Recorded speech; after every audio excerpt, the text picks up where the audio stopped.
Hello, greetings of the day. Thank you for joining in to watch me make this journal spread.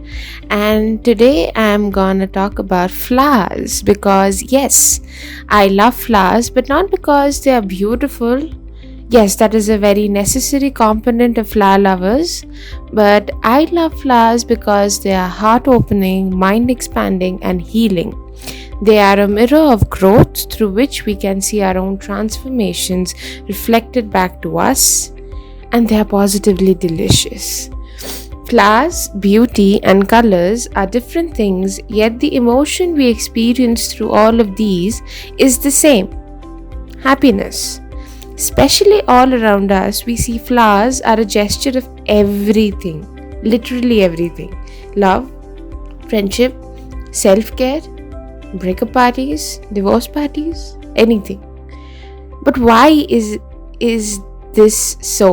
Why has it boiled down to flowers? Well, flowers trigger happiness in your brain through a chemical called dopamine. Let's talk some boring stuff.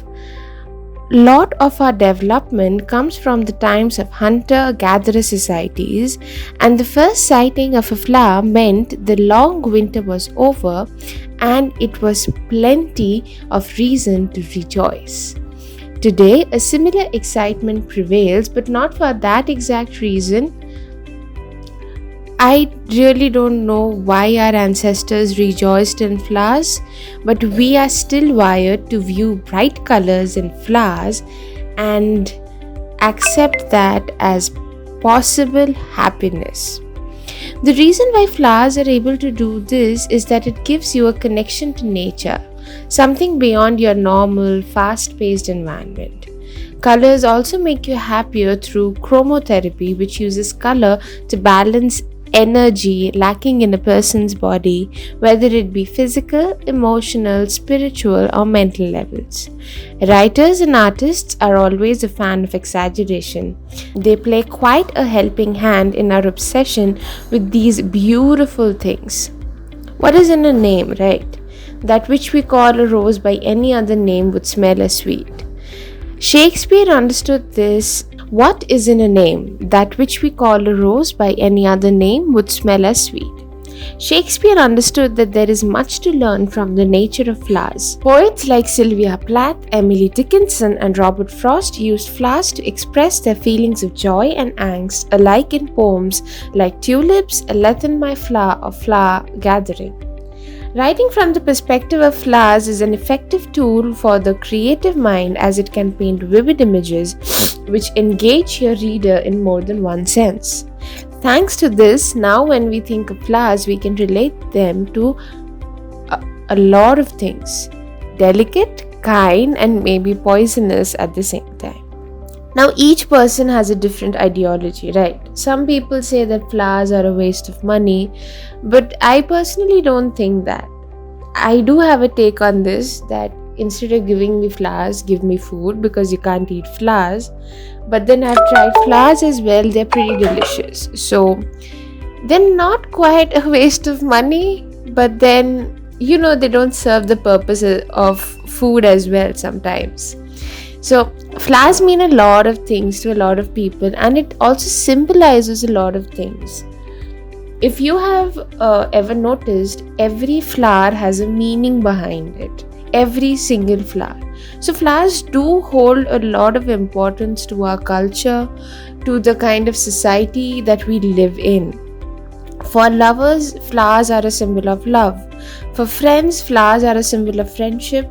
And for others, it is a mark of pride, honor, respect, admiration, etc. We give flowers to different people on different occasions. There are so many different kinds of flowers in the market, and all flowers mean something or the other.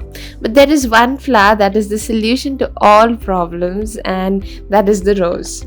Roses are available in different colors, which mean different things. For example, a red rose means love, whereas a yellow rose signifies friendship. The relationship between humans and flowers is very special. Humans have always been strangely attracted to flowers, even when they provide no physical sustenance and when resources are low. Humans have also put a lot of physical effort into growing flowers for their aesthetic qualities. Stone drawings of flowers were found in ancient Egyptian graves 120,000 years ago, and they were celebrated in festivals in Roman times and in China, where silk was created some 2000 years ago.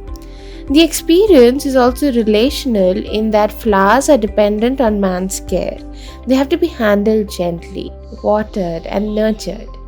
This perspective of the relationship between humans and flowers, and thus the incentive to grow them, is not well explored in the literature. Flowers are an apt example of being aware of the environment around us and how we engage with the world through skilled interaction through our bodies by using all our senses. Have you ever observed yourself when you see flowers? Or have you observed anyone who you gift flowers to?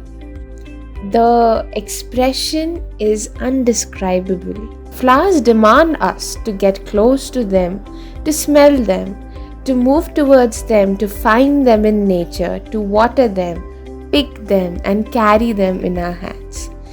This entire cycle, all these actions, they create positive emotions, and there is no survival level incentive to engage with flowers. They simply make us feel a little less lonely. Art making and observing has been defined as an integrative activity that integrates left and right brain functions and, as such, creates new neurological pathways between emotional and cognitive areas of the brain, enabling flexibility of thought as opposed to the rigid, repetitive, or fragmented thinking when under stress. So now we have a fair idea as to why the hell are we so obsessed with flowers, right? If not, they always brighten our day. And honestly, I just gave you the facts, and you very well know that it's all the hormones, right? So I'm glad the world is full of flowers, because whenever I lack inspiration as an artist, I find solace in drawing flowers. They are comfortable, they are easy. And without flowers, plants would merely be green and the world would be a duller place.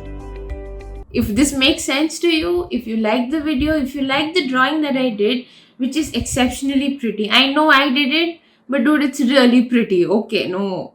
So if you like the drawing, do try to draw it along. If you liked what I spoke about, if you liked what I'm trying to tell you here, share it around. Subscribe to this channel. This channel is amazing.